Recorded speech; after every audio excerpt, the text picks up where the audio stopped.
visão clara e a palavra liberada. Quando eu não tenho uma visão clara, a minha visão pode apontar para um lugar que Deus não está, mas a minha boca está declarando isso. Eu vou chegar mais rápido em lugar nenhum. Quando eu tenho uma visão clara, mas eu não libero a palavra e não me movo pela palavra da fé, eu vou ser só alguém com uma boa ideia de Deus, ou que recebeu um sonho de Deus, mas que nunca vive a vontade de Deus. Sabe aquela pessoa que há 20 anos fala com você da mesma ideia, mas nunca tirou do papel, ou que recebeu de Deus uma visão para um ministério que nunca aconteceu, ou que está sempre à expectativa de algum romper que nunca se manifesta? Talvez seja alguém que até recebeu uma visão clara, mas ainda não se moveu pela fé.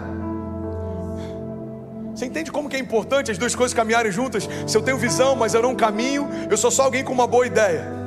Se eu tenho ousadia e disposição para isso, se eu tenho fé para avançar, mas eu não tenho uma visão clara, eu posso estar correndo para um lugar diferente daquele lugar que Deus me chamou para correr. Mas quando a minha visão está alinhada e eu me movo pela palavra da fé, irmão, a palavra de Deus diz que eu vou voar alto como águia. Nós correremos e não nos cansaremos. Que até os jovens tropeçam e caem, mas aqueles que confiam no Senhor. Visão clara é fundamental para você reinar sobre o caos. Visão clara, irmão, faz você não ser sabotado pelos seus sentimentos. Quando tudo diz que você deu errado, você traz à tua memória a visão que Deus te deu, e você não se torna mais refém das vozes da multidão. Você sabe que Deus te deu uma palavra. Vamos ser sinceros, se José se movesse pela opinião da multidão, ele era um fracassado. Se Davi se movesse pela opinião da multidão, ele teria matado Saul. Irmão, se Jesus se movesse pela opinião da multidão, ele teria aceitado o bom conselho de Pedro e teria sido poupado da cruz. A gente não estaria de pé.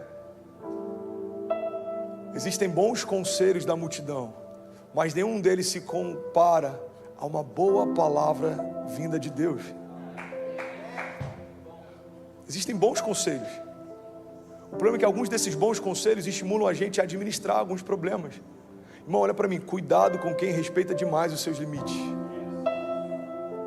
Eu sou afiado porque eu ando com pessoas que são melhores do que eu em algumas áreas que eu ainda não rompi, que carregam algo que eu não carrego, que já viram coisas que eu não vi, que já viveram em Deus coisas que eu não vivi. Então eu derramo algo que eu tenho sobre eles, e eles derramam muito do que eles têm sobre mim. É uma edificação mútua. Então quando o pastor André me exorta sobre algo, eu preciso entender que a caminhada dele é infinitamente maior do que a minha. Ele conquistou o direito de ser ouvido. Os meus pais podem falar sobre casamento, porque são casados há décadas e o casamento deles me inspira. Tem alguns amigos que eu olho os filhos e eu falo, uau, cara, eu queria aprender a criar meus filhos como esse cara cria. Olha que precioso que é o filho dele. Olha a educação que tem a filha dele. Você tem que ser seletivo em quem você para ouvir, irmão, porque a grande verdade é que tem muita gente parando para ouvir quem não tem nada para falar. A gente está falando sobre isso no carro essa semana. Um menino que estava querendo dar conselho para o Sami que sobre filhos, nem filho tem, nem casado é. 10 minutos dando um sermão sobre criação de filhos. Aí alguém no carro comentou, cara, mas o cara nem tem filho. A gente falou, não, é pior do que isso, porque ter filho não te dá autoridade para ensinar sobre criação de filhos. Você primeiro cria o seu filho, quando ele for criado, os frutos vão dizer se você acertou ou não. Ter um filho não torna ninguém mais maduro do que quem não tem. Agora, quando os nossos filhos se tornarem homens, o homem que eles se tornaram vão apontar a respeito da criação que eles tiveram. É interessante porque lá em Abu Dhabi, lá em Dubai, estava conversando com uma família e ele falou, pastor, aqui o meu nome mudou. O meu nome é Flávio, mas aqui eles me chamam, eu não vou lembrar o nome agora, mas vamos supor que o filho dele seja, sei lá, Patek, porque é tipo isso assim. E lá, pai de Patek, vamos supor que o termo pai seja Aba, ok? Então meu nome aqui agora é Aba Patek. Eu sou pai do Patek.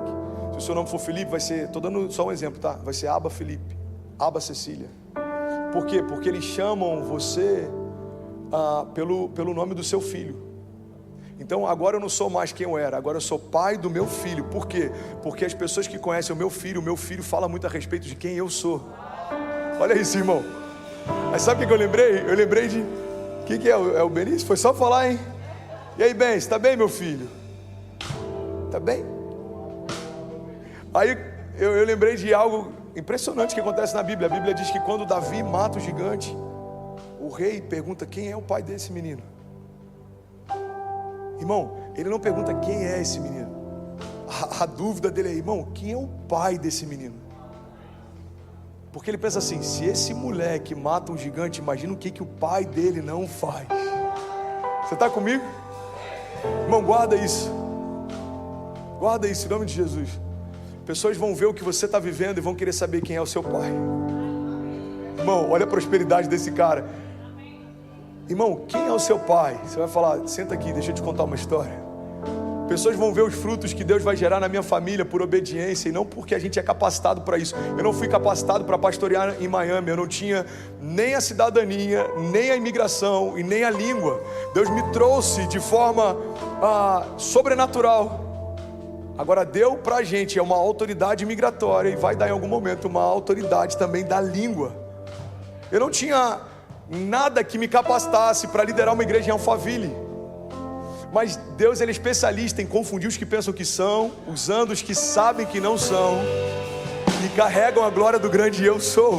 Irmão, se você souber quem você é, se você tiver visão clara sobre quem você é, sobre o que Deus tem para você, sobre a palavra que Deus já liberou sobre você, sobre o futuro que Deus desenhou para você, nenhum conselho da multidão vai te fazer desanimar da palavra que Deus já te deu. Você lembra de Neemias? Neemias está lá reconstruindo. Ele fez em dias o que aquele povo não conseguiu fazer em décadas. E chega no momento que não conseguiram pará-lo, não conseguiram distraí-lo, não conseguiram desanimá-lo. E aí então mandam um mensageiro falar com ele. Ei, Neemias, a gente queria conversar com você, desce para a gente conversar um pouco. E Neemias responde o mensageiro: avisa que eu estou ocupado demais com uma visão que Deus me deu. O mensageiro retorna outras vezes com o mesmo convite. Ele recebe de Neemias a mesma resposta. Irmão, olha para mim. Quem tem uma visão clara de Deus não perde tempo discutindo com quem tem uma opinião natural. Guarda isso. Pastor, você não acha que... Não, eu não acho. Pois Deus já me deu uma visão. Eu parei de achar e eu estou me movendo pelo que Ele acha. É melhor do que o que eu acho. Pastor, você não acha melhor? Não, eu até achava, mas Deus falou comigo diferente, é por isso que a gente está se movendo. Pastor, você não acha que a gente precisava? Então, eu também achava, naturalmente faz sentido, mas Deus me mostrou uma visão que é para o outro lugar, e Ele não precisa provar para mim que sabe o que faz, porque eu escolhi deixar Deus ser Deus na minha vida, irmão. Eu abri mão do controle. Você está comigo? Diga amém. E vou finalizar. Uau, 8.400 famílias conectadas. Jesus. Você pode celebrar Jesus, você pode celebrar cada família que está conectada. Jesus.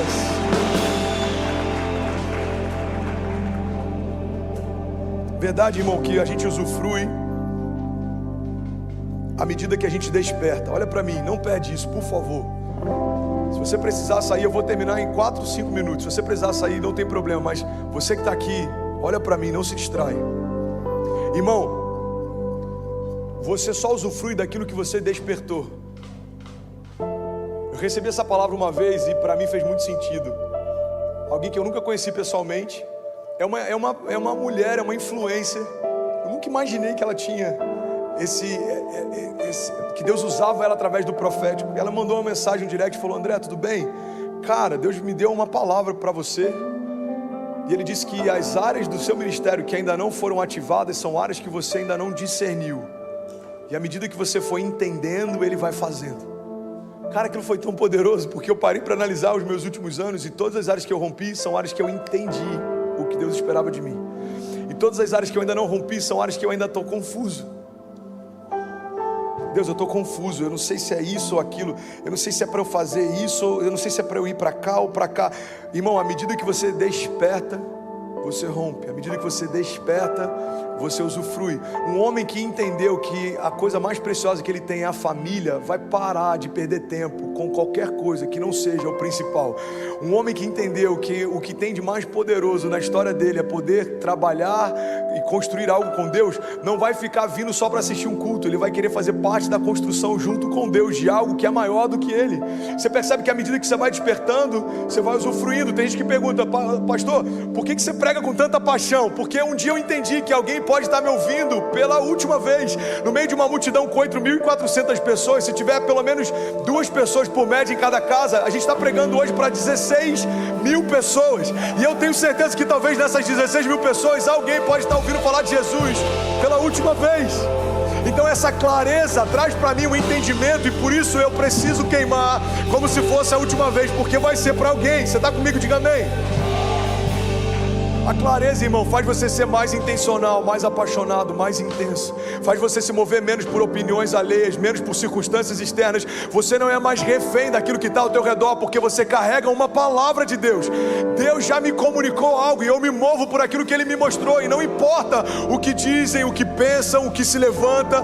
Se Deus é por nós, irmão, quem será contra nós? Provérbios 25:2 diz que a glória de Deus é ocultar certas coisas.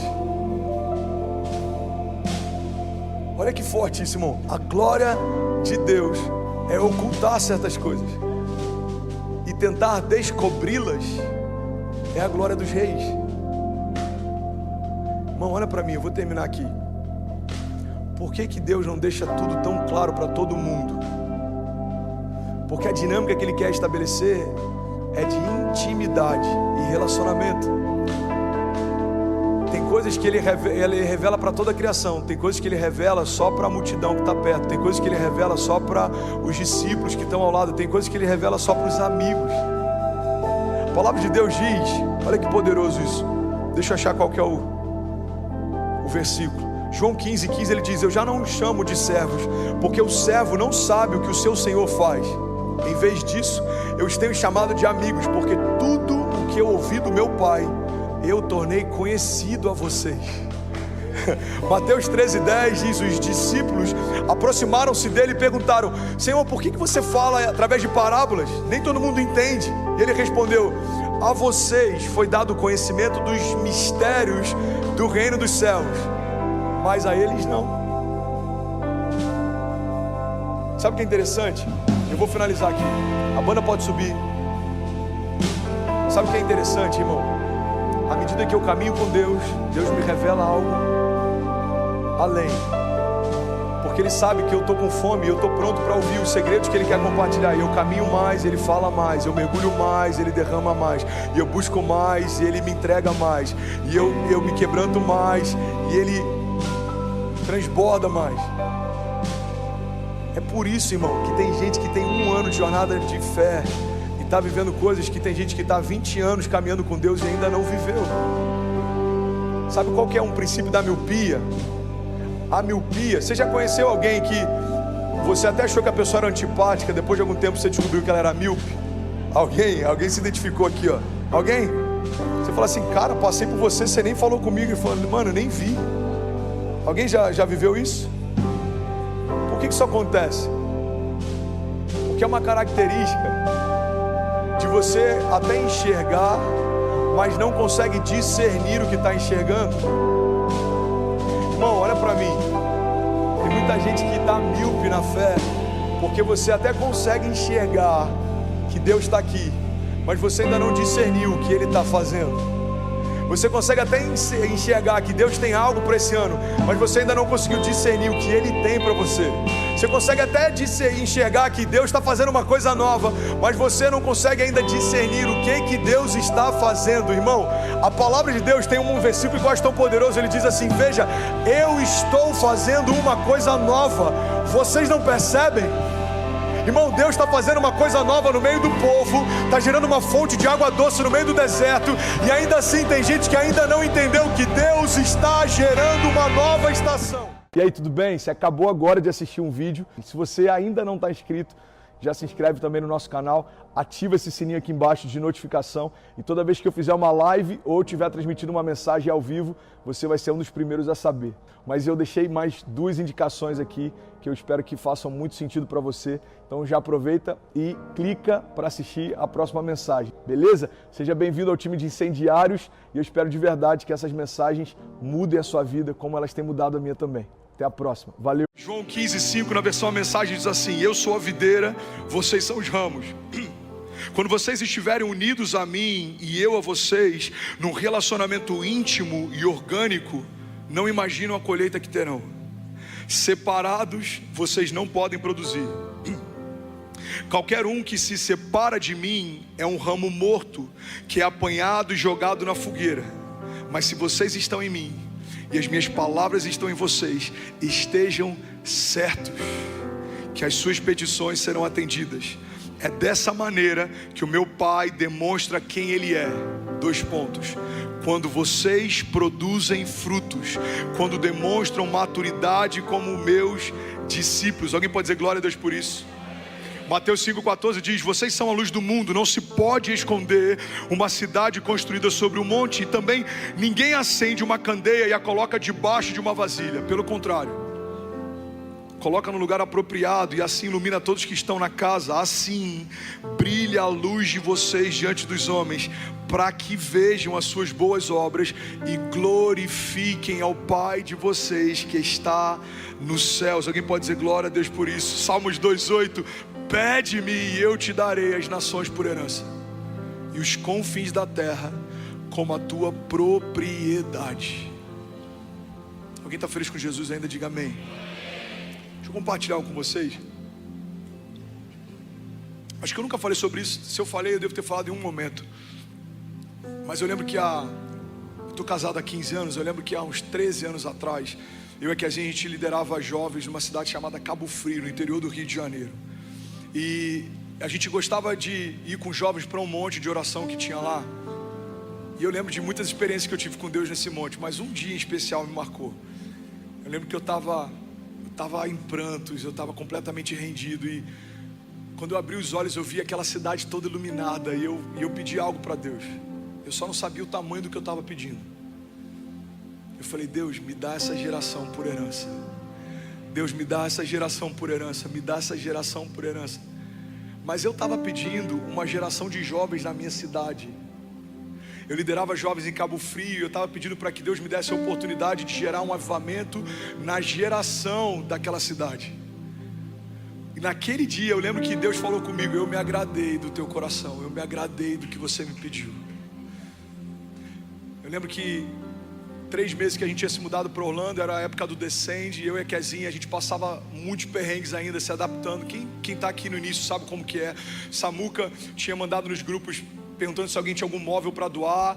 Todos os nossos móveis foram doados. A gente começou a escolher móvel para casa depois de uns 2 anos morando aqui. Eu lembro que eu comprei um Jeep Liberty que tinha quase 200 mil milhas, e eu alugava para um pintor mexicano. Toda sexta-feira eu ia na IKEA, recebia $150 de aluguel, e aquilo ajudava a compor a renda. Então, durante o Descende, os meus amigos vieram para cá e alugaram carros esportivos, ficaram em bons hotéis, e eles vieram para o Descende. Durante o Descende eu estava aqui alugando carro para pintor, tentando compor renda e liderando os jovens. Mas naquela semana do Descende, a gente teve na nossa igreja um evento chamado Flame Week. Quantos lembram do Flame Week? Eu lembro que eu estava sentado e eu peguei um cara aleatório no palco. Eu falei: Pai, eu nunca faço isso, mas hoje eu preciso de uma direção clara, e eu queria que você usasse aquela pessoa para falar comigo. Se aquela pessoa falar algo para mim, eu sei que é o Senhor quem está falando. Usa ele, Pai, para me dar direções. Eu estou tentando entender, eu estou tentando discernir. Está tudo tão confuso. Eu lembro que durante um culto inteiro, ele foi a única pessoa que não pegou o microfone para falar. E aí acaba o culto, aquele homem pega o microfone, e eu falo: uau, vai ser agora, ele vai liberar uma palavra, vai mudar a minha vida. E ele pega o microfone e fala: pessoal, daqui a 5 minutos, todo mundo na van, não se atrasem. E ele solta o microfone. E aí eu abaixo minha cabeça e começo a orar. E eu falo: Pai, obrigado, eu sei que o Senhor vai usar alguém para falar comigo. Eu preciso tanto dessa direção, Pai. Eu estou aqui, eu preciso de uma palavra tua. Enquanto eu estou orando, alguém bate no meu ombro. E aí quando eu olho, era ele. Ele fala: posso orar por você? Eu falei: pelo amor de Deus, você entende inglês? Eu falei: não. Aí ele chamou um tradutor e falou: grava o que eu vou falar. E ele orou por 17 minutos.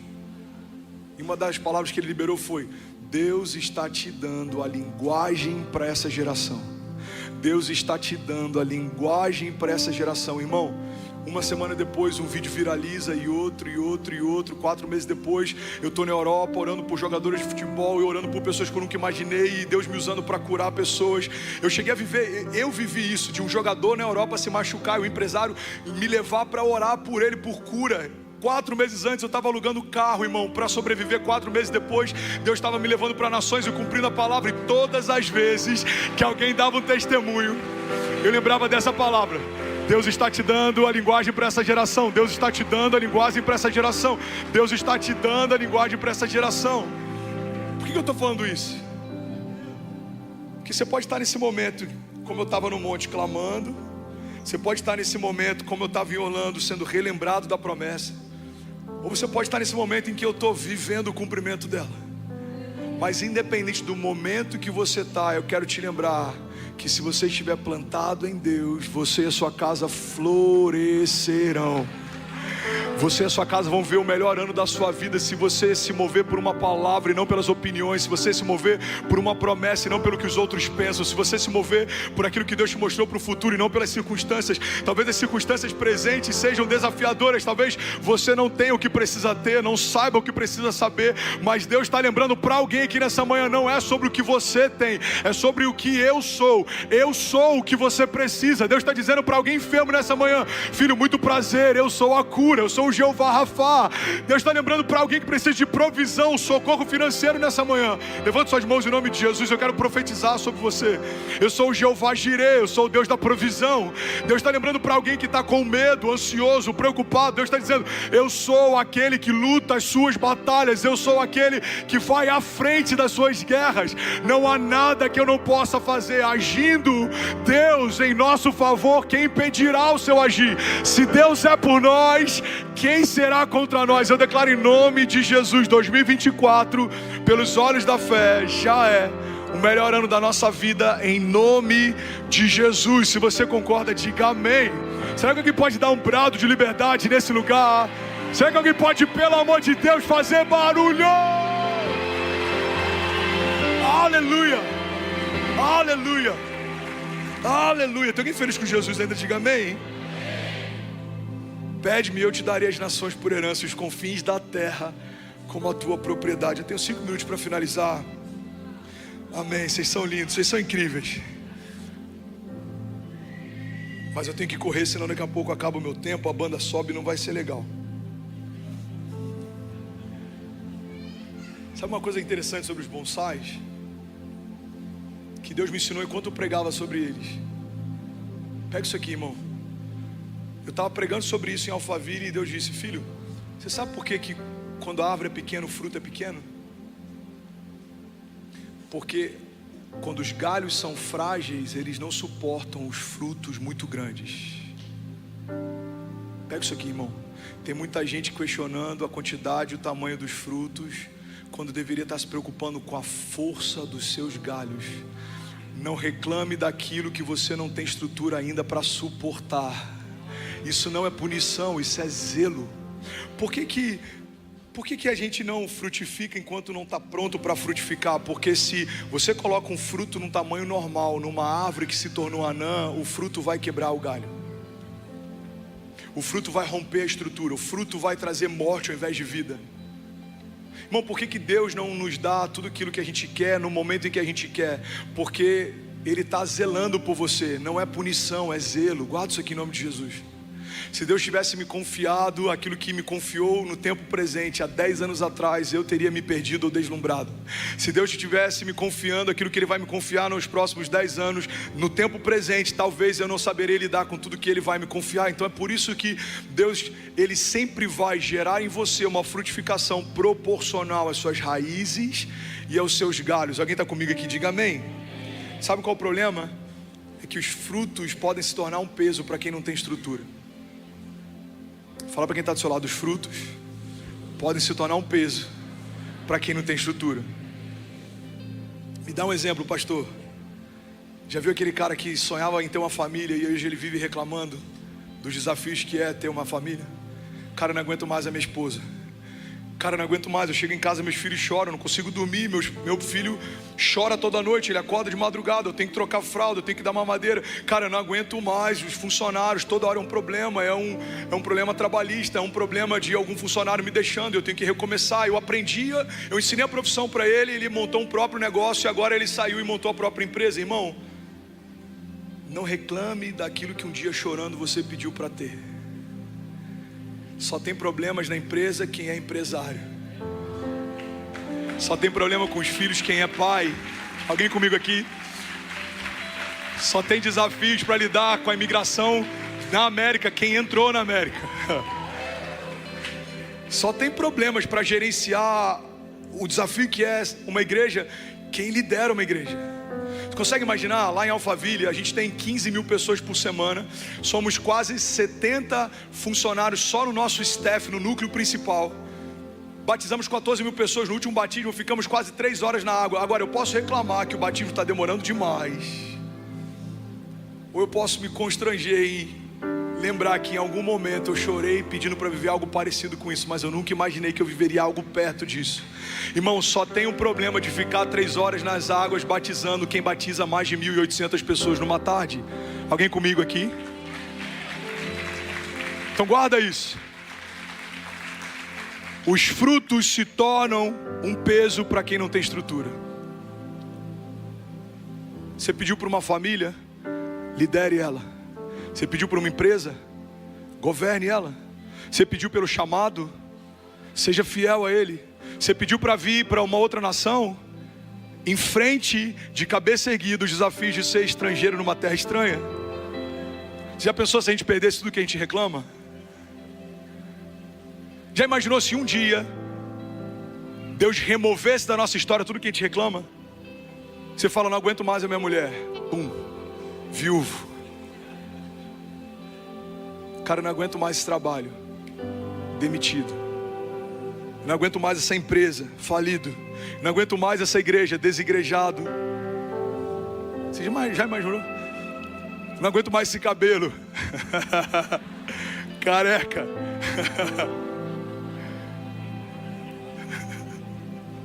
Foi mal o capacete, perdão.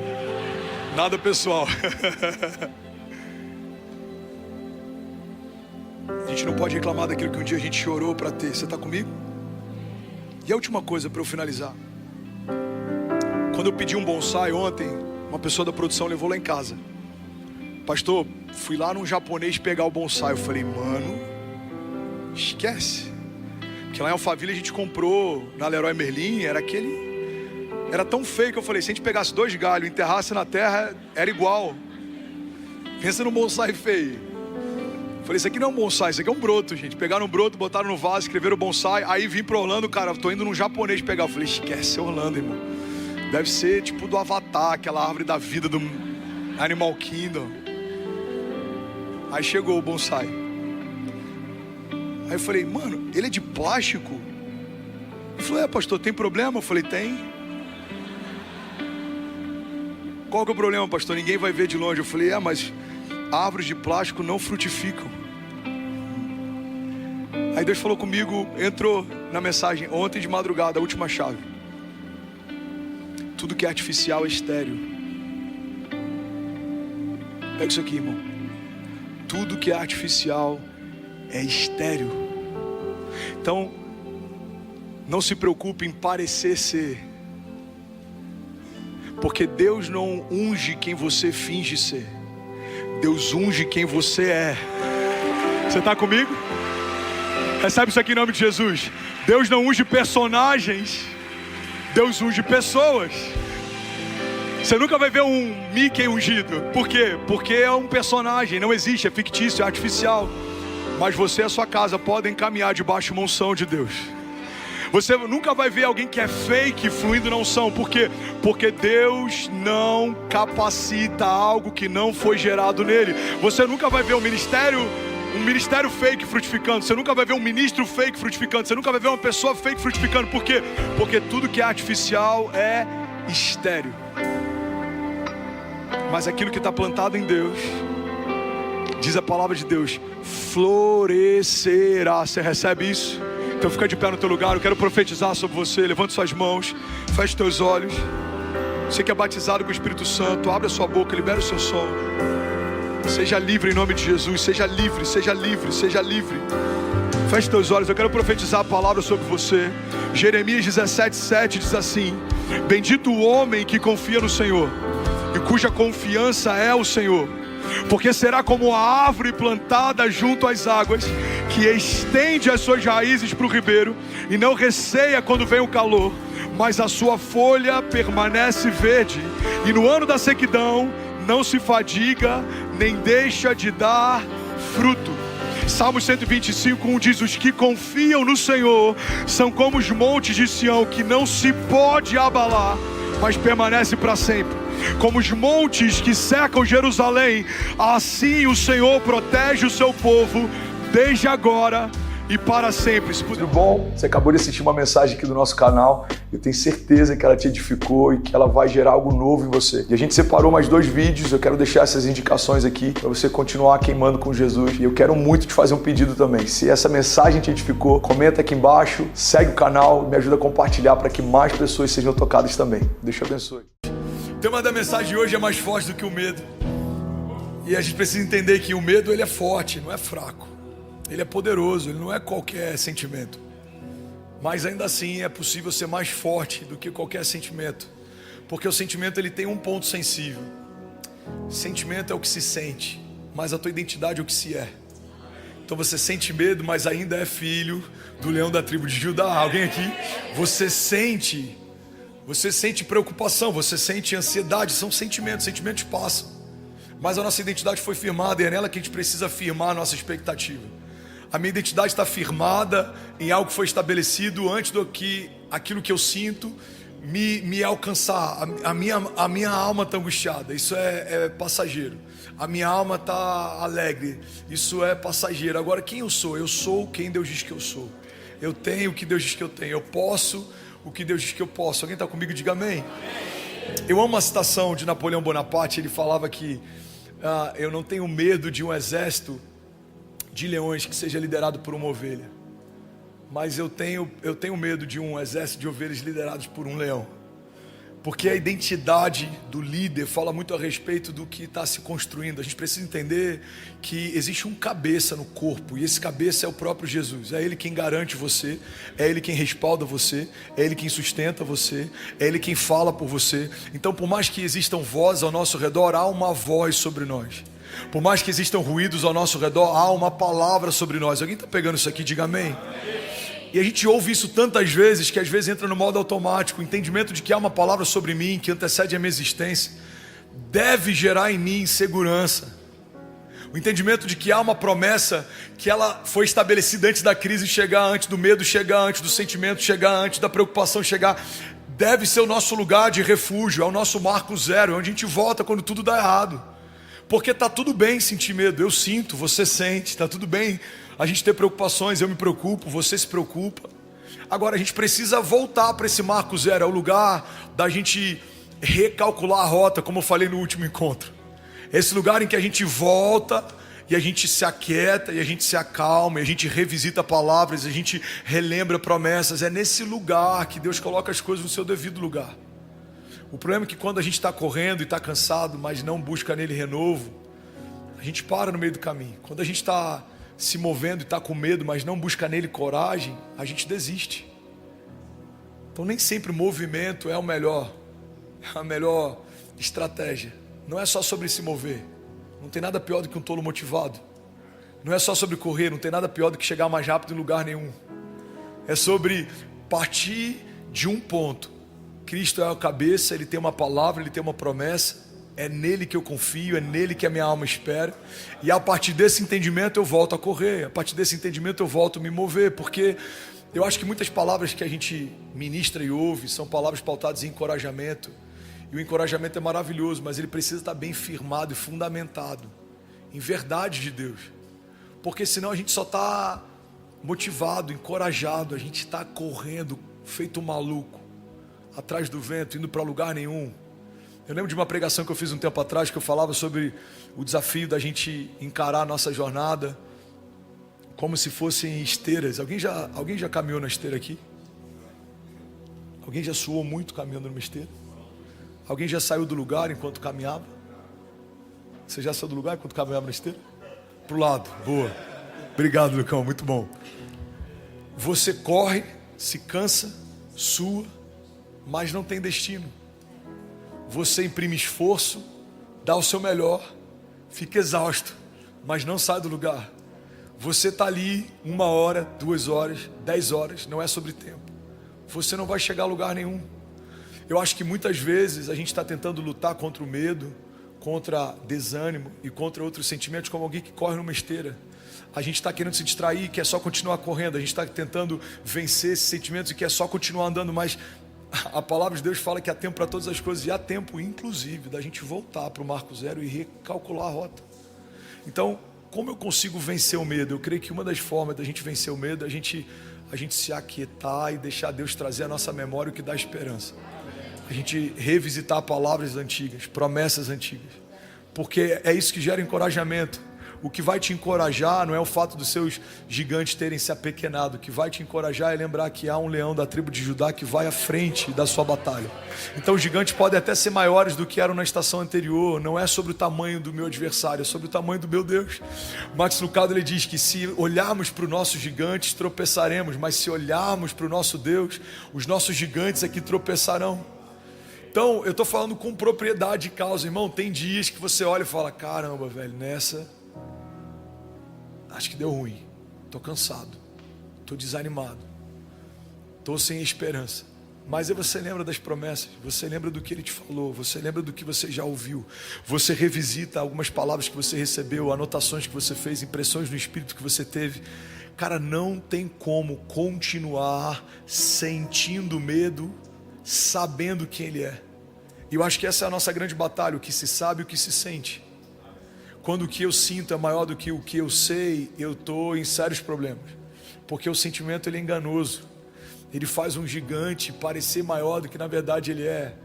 Agora o que eu sei faz com que, independente do tamanho dos gigantes, eu saiba que o meu Deus é maior do que todas as coisas. O meu Deus, Ele é um Deus de batalha. Ele é chamado de Senhor dos Exércitos. Ele é aquele que vai à frente, não se cansa, não fica exausto. Ele é aquele que dá àqueles a quem Ele ama enquanto dorme. Ele é aquele que vai à frente. Então, o que se sente e o que se sabe trava uma batalha constante, porque a todo tempo o seu sentimento vai tentar governar a tua jornada. É por isso que tem momentos que a gente acaba cedendo para algumas tentações e desejos. Irmão, pega isso aqui. O problema do crente não é a aprovação. A aprovação foge a caráter. A aprovação nos aproxima de Deus. A aprovação nos deixa mais crentes. A aprovação nos deixa mais tementes. O que derruba um crente não é a aprovação, é a tentação. É a tentação que derrubou Sansão. É a tentação que derrubou Davi. Então por que a tentação é tão desafiadora? Porque a tentação, ela mexe com aquilo que se sente. Você é forte, Brasil. Acho que Jesus está ligando para alguém aí. Ainda bem que ele não ligou para cobrar, hein? Onde é que a gente estava? A tentação está ligada ao que se sente. E quando eu me movo pelo que eu sinto, eu deixo de ser um homem espiritual, eu começo a ser um homem natural. O homem natural, ele se move por instinto. Alguém já viu um cachorro no cio? Por que um homem casado, temente ao Senhor, não se move assim? Porque ele é governado pelo Espírito. Agora há um domínio próprio. Então o instinto ainda está ali, mas o instinto agora é governado. A gente às vezes tem ira, tem vontade de fazer algumas coisas. Alguém te afronta, alguém te humilha. A gente tem esse ímpeto, faz parte da nossa natureza humana. Mas por que muitas vezes a gente não faz o que tinha vontade de fazer? Porque um homem governado pelo Espírito não se move pelas vontades ou pelos sentimentos. Ele se move por um fruto do Espírito. A palavra, quando fala sobre as obras da carne e o fruto do Espírito, fala sobre duas realidades que se contrapõem o tempo inteiro. Então entende uma coisa, o mesmo Espírito que governa o teu ímpeto, o mesmo Espírito que governa o teu instinto, é o mesmo Espírito que quer governar a tua mente e os teus pensamentos. A Bíblia fala que sobre tudo que se deve guardar, guarda o teu coração, porque dele procede as fontes de vida. O que é o coração? O coração é o centro das emoções. Coração é o quartel-general onde as decisões são tomadas. Se o meu coração é enganoso e ele assume o controle, eu vou me mover pelas minhas vontades, eu vou me mover pelos meus medos, eu vou me mover pelas minhas preocupações. Irmão, guarda isso aqui. O medo tem sido conselheiro para muita gente na hora de tomar decisões. A gente acessa o medo, acessa os amigos, acessa os conselhos da multidão, mas não acessa o nosso testemunho interior. Então, você está diante de um mar fechado. Qual o sentimento que Moisés tem? Medo. Natural. Natural. Agora, qual é a garantia que ele tem? Uma palavra. Pega o cajado e toca o mar. Eu vou abrir caminho. E ele pega o cajado e toca o mar. E o caminho se abre.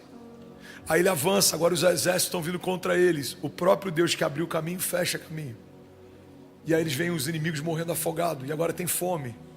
Não, olha para o céu, do céu vai vir pão. Agora eles têm sede, não, toca na rocha, da rocha vai vir água. Irmão, você acha que Moisés não teve medo? Ele deve ter sentido medo em toda a jornada, em toda a travessia, em todo o tempo, durante os 40 anos. Mas acima do medo havia uma palavra. Mais forte do que o medo havia uma promessa. Então, o medo, ele é poderoso, não se engane. Ele já fez muitos heróis da fé fracassarem. Ele já fez muitos heróis da fé contemporâneos fracassarem. Ele pode fazer você abortar um sonho. Então não é sobre a gente subjugar o medo, mas é sobre a gente colocar as coisas no seu devido lugar. O medo tem uma porção, tem uma autoridade, tem um peso. Mas a promessa, mas a palavra, mas o caráter do Deus que me chamou, mas o poder daquele que opera tudo em todos, se sobrepõe ao medo. Eu amo uma citação do Bill Johnson que ele diz que a fé não é negligência dos problemas, mas é não dar aos problemas um lugar de influência na sua jornada. Então a coragem não é uma negligência ao medo, não é fingir que o medo não existe, mas é não se mover apesar do medo. O medo não vai me fazer tomar decisões, o medo não vai me fazer diminuir expectativas ou definir os meus limites. Irmão, eu amo falar sobre isso porque eu já errei várias vezes de várias formas, mas é muito difícil eu não me mover por uma palavra ou por uma promessa ou por uma impressão por conta do medo.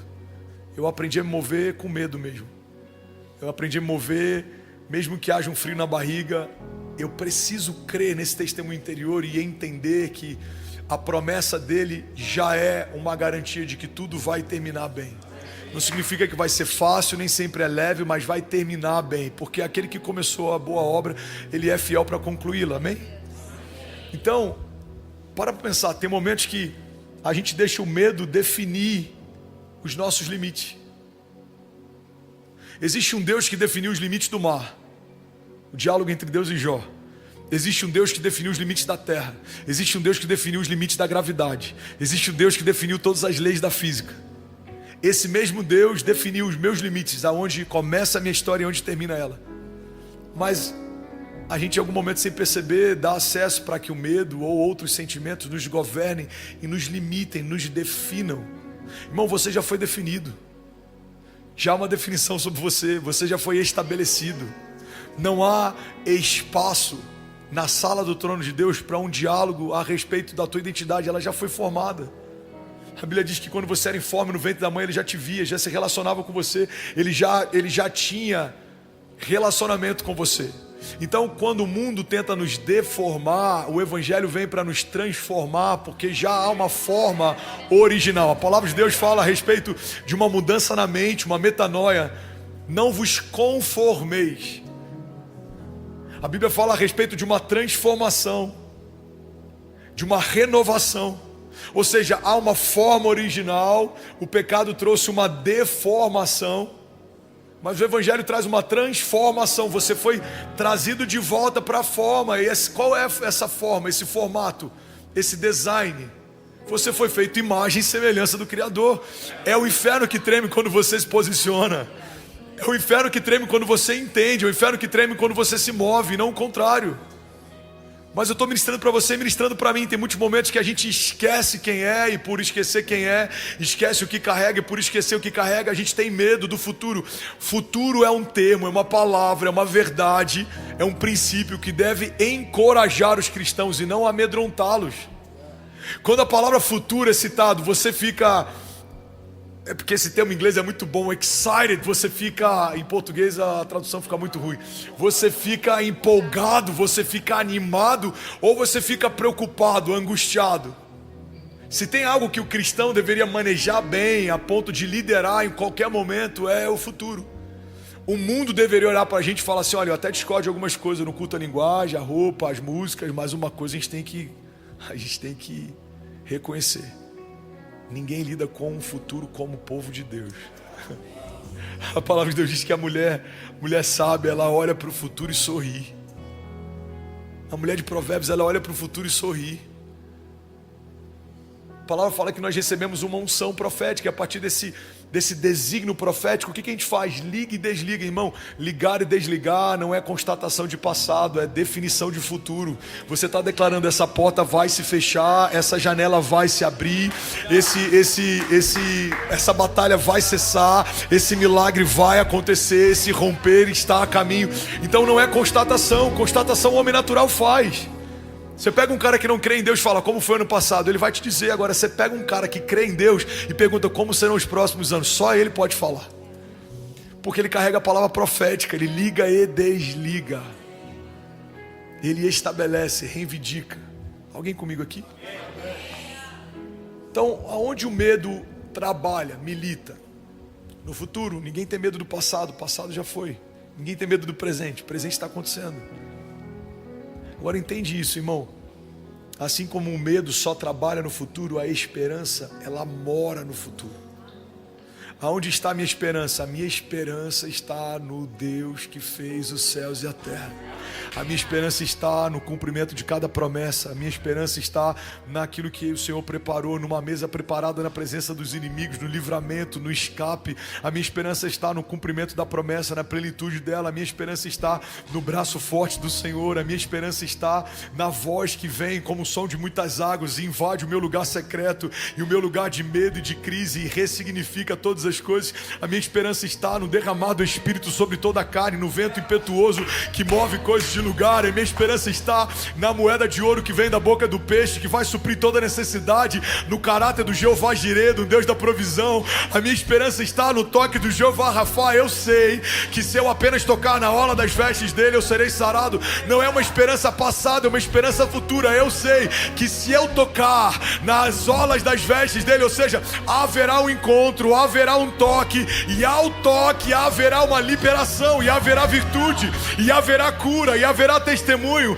e haverá novidade de vida. Eu sei que mesmo que a multidão tente me calar enquanto eu grito, Jesus, filho de Davi, tem compaixão de mim, haverá misericórdia. Eu sei que eu só tenho 5 pães e 2 peixinhos, e é toda a minha porção, mas se eu entregar nas mãos certas, aquilo que seria o meu lanche alimentará uma geração, e uma geração após outra geração contará a respeito das grandiosidades dos feitos de Deus.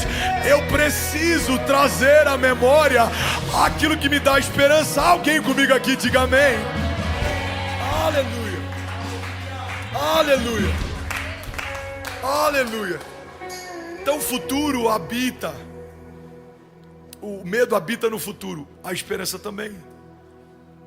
A promessa habita no futuro, a preocupação também. O que é uma preocupação? É estar ocupado de forma prévia com algo que ainda não aconteceu. Eu estou preocupado. E qual o problema de caminhar preocupado? É que diariamente você tem ocupações, batalhas, levantes.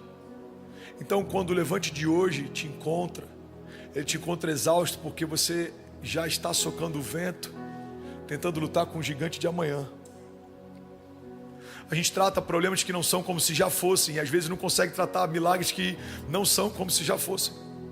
Então o gigante nem chegou, mas eu estou com medo dele chegar. A crise não chegou, mas eu estou com medo dela chegar. O problema não aconteceu, mas eu estou com medo dele acontecer. Não. Vamos tratar o que não é como se já fosse.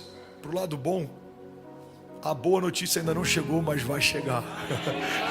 O médico ainda não disse que teve cura, mas ele vai dizer. A porta ainda não se abriu, mas vai abrir. Alguém comigo aqui? A provisão não chegou, mas está a caminho. Ele não é homem para que minta, nem filho do homem para que se arrependa. Se ele disse que vai acontecer no céu, já aconteceu. Eu preciso crer nisso. E eu preciso descansar na certeza de que isso é uma verdade. Senão é só alegoria. Fé não pode ser alegoria, irmão. Fé não pode ser alegoria. Não, eu acredito que vai acontecer. A gente vive dizendo para todo mundo que crê em milagres, mas faz de tudo para não depender de um. E eu me tornei viciado em me mover em estações que eu dependo de um milagre. E se ele não fizer? Se ele não fizer, eu fecho minha Bíblia, eu abro mão da minha jornada, eu vou fazer outra coisa, porque não dá para ser crente em Cristo Jesus, caminhar debaixo de uma palavra dele em temor, e não ter uma confiança de que está a caminho a minha resposta.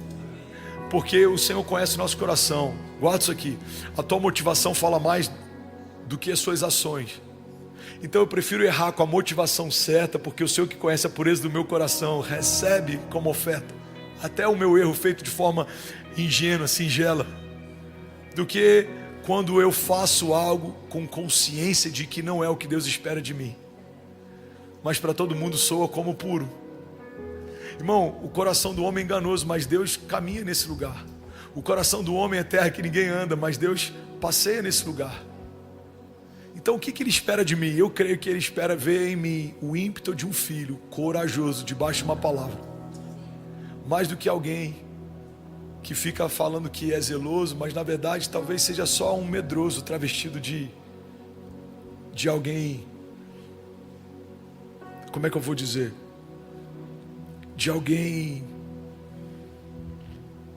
Tem muito, guarda isso aqui, irmão, tem muito religioso travestido de zeloso. Não é zeloso, ele só tem medo. Tem muito religioso travestido de prudente. Não é prudência, é medo. E às vezes os corajosos e ousados, eles são mal compreendidos porque erram mais, mas erram mais porque fazem mais. Erram mais porque fazem mais. Quantos homens devem ter aconselhado Neemias a não fazer o que fez? A maior parte deles, em nome de Deus, aconselhavam. Quantos aconselharam Jesus a não se entregar como se entregou o próprio Pedro, apóstolo de uma igreja primitiva? E quando fez isso, de que foi chamado? Satanás. Para trás de mim, Satanás. Por quê? Guarda isso aqui, irmão. Porque quem não vive de forma ousada, em busca de um propósito, mesmo que custe tudo, vai defender o erro como se fosse zelo. O que Pedro está fazendo é defender o engano. Ele está falando, não, vamos te poupar disso. Não, a gente vai te proteger, a gente vai te blindar. Jesus fala, para trás de mim, Satanás. A redenção não é um engano, a redenção é o motivo pelo qual eu vim à terra. O verbo encarnado precisa ser crucificado, porque a partir dessa crucificação eu vou abrir um vivo e novo caminho. Eu vou restaurar e reconciliar. Quantos conselheiros teriam dito para Neemias, não sai do palácio, permanece? Quantos teriam dito para Jesus, não se entrega, foge? Quantos teriam dito para Pedro, não coloca o pé para fora, é mais seguro dentro? Eu não sei ao certo quantos tinham, mas se estavam só os discípulos, eram 12, e só um voltou molhado para dentro do barco, mas só um voltou com uma memória de como é andar sobre as águas com o mestre. Então quem você é? Você é daquele que prefere permanecer seco, no lugar aparentemente seguro? Ou você é daqueles que a história vai falar a respeito dos feitos que você viveu com Deus? Sim, estou voltando molhado, mas caminhei sobre as águas com Jesus. Sim, estou voltando molhado, mas eu sei o que é andar sobre as águas com Ele. Sim, estou voltando molhado, mas quando Ele me disse vem, eu fui. E quando eu afundei, Ele estendeu as mãos e imediatamente me trouxe de volta. Porque é melhor ver uma mão estendida do Senhor me trazendo de volta para o lugar que eu deveria permanecer do que nunca ter estado nesse lugar. Irmão, guarda isso debaixo da unção do Senhor. Somos mais fortes que o medo. O medo, ele existe, ele está ao nosso redor, ele vem tentando nos abater, mas há uma palavra que chegou primeiro, há uma promessa que se estabeleceu primeiro. Quem é esse que até o vento e o mar lhe obedecem? Diziam os discípulos. É aquele que estabeleceu a tua promessa, o teu futuro, a tua casa, é aquele que firmou as tuas palavras no lugar seguro, é aquele que está te chamando para andar com Ele sobre as águas. Alguém comigo aqui, diga amém. Glória a Deus. Aleluia. Aleluia. Aleluia. A gente vê isso em Davi, um homem segundo o coração de Deus. Errou porque de forma precipitada, talvez por querer apressar a chegada da presença de Deus na cidade, tentou facilitar a logística, colocou um carro de bois no lugar do ombro dos sacerdotes. Eu não sei a motivação, sinceramente não acho que foi economia de gasto. A história de Davi não dá margem para isso. Ele nunca economizou nada para entregar tudo para Deus. Então, se a história dele não nos fala a respeito de alguém que economizava recursos, tudo bem, gente? Se a história não nos dá margem para encontrar no caráter de Davi alguém que economizava recursos ou esforços, eu não acho que foi sobre recursos. Davi não era alguém que fazia de forma intencional a quebra de princípios. Ele construiu uma casa para Deus porque ele começou a se incomodar com o fato de habitar num palácio e a presença de Deus está resumida a uma tenda. Agora, se a gente for olhar para a história de Davi, eu vejo um homem que o ímpeto dele era fazer algo que alegrasse o coração de Deus. Então eu creio, eu posso estar equivocado, que ele errou talvez tentando acelerar o tempo do retorno da presença para a cidade. E quando isso acontece, alguém é fulminado porque tocou no que não deveria tocar. Mas Davi é poupado e tem uma segunda chance para fazer de novo do jeito certo, no tempo certo. Irmão, guarda isso aqui. A gente vê vários heróis da fé que até erraram tentando fazer o certo, mas a motivação era pura e o coração era reto. Quando a minha forma erra, não é levado em consideração porque a motivação com que eu fiz era correto.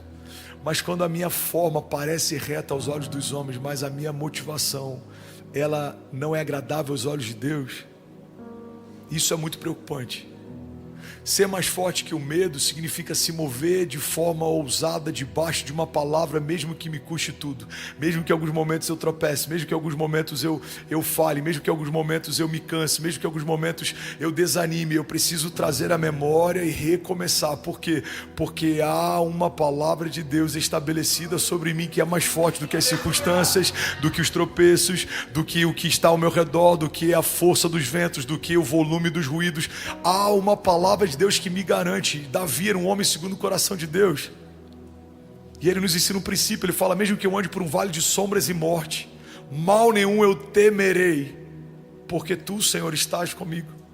Cara, o cenário é tenebroso, existe morte ao redor, ou pelo menos a sombra dela, mas a garantia do salmista é a certeza da presença de Deus.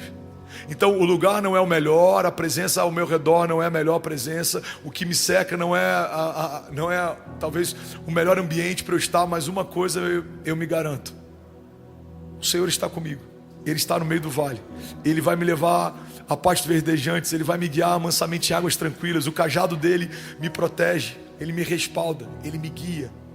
Alguém comigo aqui, diga amém.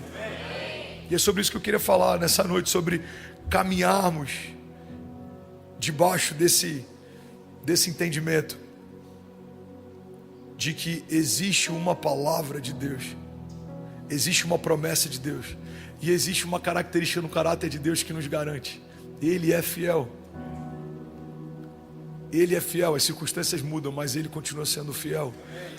Gigantes se levantam, mas Ele continua sendo fiel. Coisas fogem do meu controle, mas Ele continua sendo fiel. Josué 1:9 diz: não fui eu que lhe ordenei, seja forte e corajoso, não se apavore nem desanime, pois o Senhor, o seu Deus, estará com você por onde você andar. Alguém pode dizer glória a Deus por isso?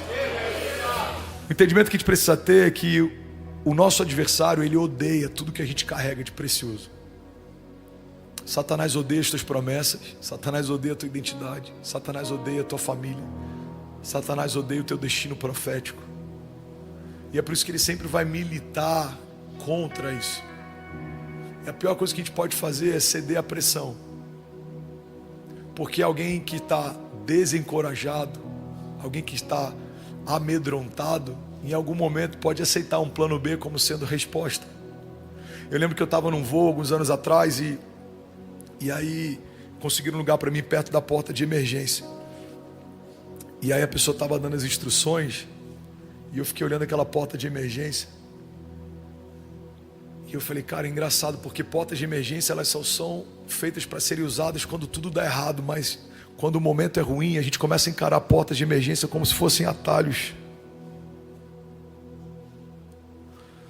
Abortar o teu chamado por conta de um levante não é uma opção, é uma saída de emergência. O problema é que se você usar uma saída de emergência enquanto está em voo, o teu destino não é bom. Abrir mão de uma promessa por conta da força dos levantes é uma saída de emergência. Aceitar qualquer coisa menor do que aquilo que Deus já estabeleceu para si é uma saída de emergência. Então qual é o único caminho que a gente tem? O único caminho que a gente tem é o caminho proposto por Deus. Qualquer outro caminho não é um caminho de Deus. Logo, não nos leva para um caminho de Deus. O único caminho existente é esse. Não tem plano B, não tem plano C, não tem atalho, não tem como.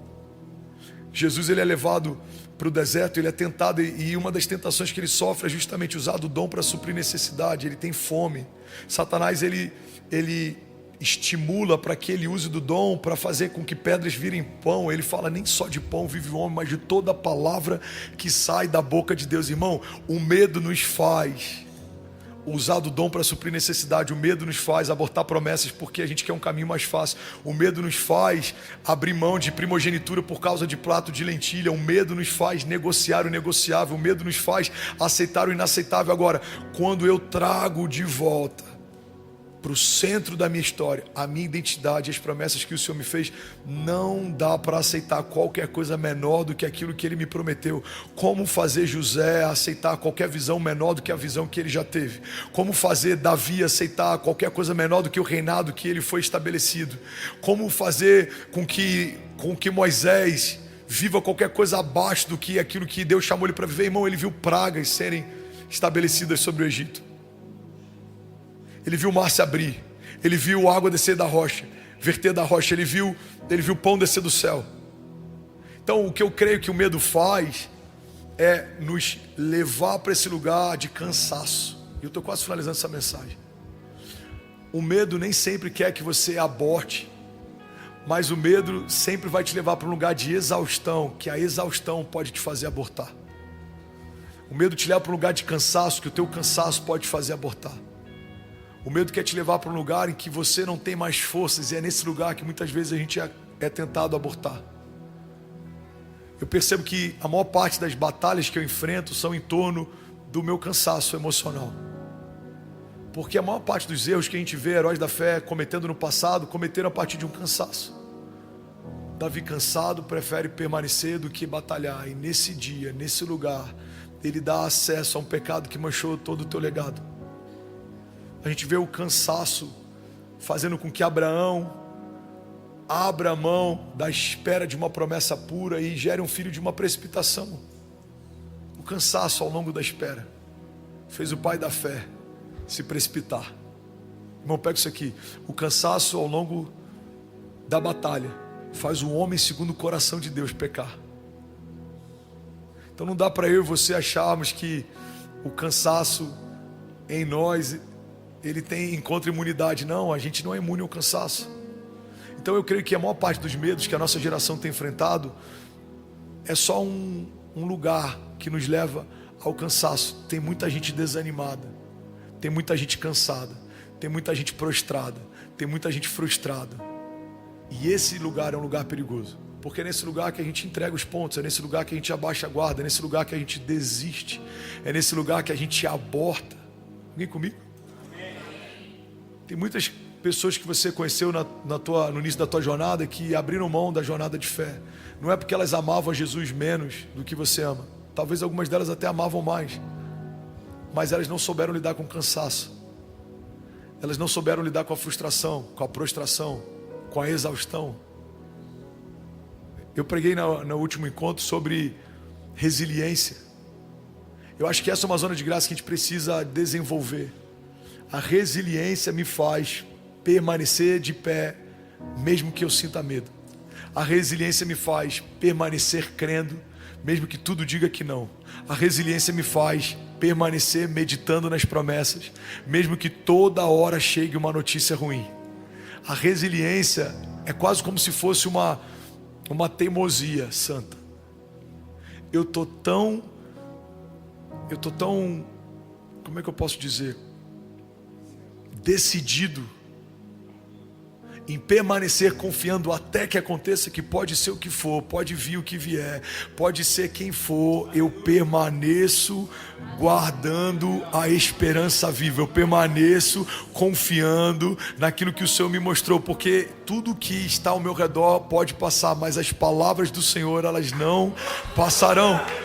Então eu creio que nesse lugar a gente recebe renovo, é nesse lugar que a gente recebe vida, é nesse lugar que flui vitalidade. Você só precisa permanecer um pouco mais, confiar um pouco mais, caminhar um pouco mais, você só precisa meditar um pouco mais, você só precisa se cercar um pouco mais de amigos, você só precisa meditar um pouco mais na palavra, porque quando o cansaço vai, a esperança brota como renovo. É como um broto que ele volta a florescer no meio de uma árvore podada. Não sei se você já me ouviu falando sobre isso, mas o termo renovo vem de rebento. Rebento é aquela folha, aquele galho que insistentemente volta a brotar num lugar que foi cortado. Se você andar pelo rancho aqui, você vai ver alguns lugares que a gente podou e você vai ver galhos cortados. E no meio daquele galho começa a surgir um broto. Esse broto significa rebento, e esse rebento significa renovo. O renovo de Deus não é necessariamente Deus fazendo algo novo no lugar novo. O renovo de Deus muitas vezes é Deus fazendo algo novo no lugar ferido. É Deus fazendo algo novo no lugar cansado. É Deus fazendo algo novo no lugar quebrado. É Deus fazendo algo novo no lugar que todo mundo dizia, não tem como mais vir vida daí. É nesse lugar que o novo de Deus surge, ressurge. Ele não pede licença, ele não pergunta se dá para acontecer, ele simplesmente acontece. É como uma criança gerada num ventre estéril. É como aquele broto que a gente vê surgindo no meio do asfalto. Alguém já viu uma planta surgindo no meio do asfalto? Cara, aquilo ali nada mais é do que uma promessa que insiste em florescer, mesmo que o cenário seja adverso. Não tem vida, não é o melhor cenário, não é suscetível para. Mas ele não perguntou para o tempo, para o clima. Ele simplesmente ressurgiu, renasceu. Isso é evangelho. Evangelho é redenção. Redenção é resgate. Resgate é ser trazido de volta para o lugar de origem. E é para esse lugar que Deus quer chamar a gente. E como que a gente vai para esse lugar? Quando a gente começa a caminhar a despeito do medo, apesar da crise, acima de todo sentimento. Eu termino voltando no lugar que a gente começou. É quando a gente decide por um desses dois lados. Vou caminhar pelo que eu sinto ou vou caminhar pelo que eu sei? Fé não é o que se sente, fé é o que se sabe.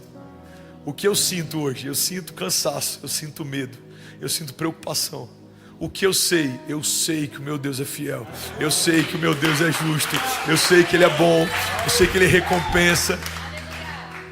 Eu sei que dele não se zomba. Aquilo que a gente semeia, a gente colhe.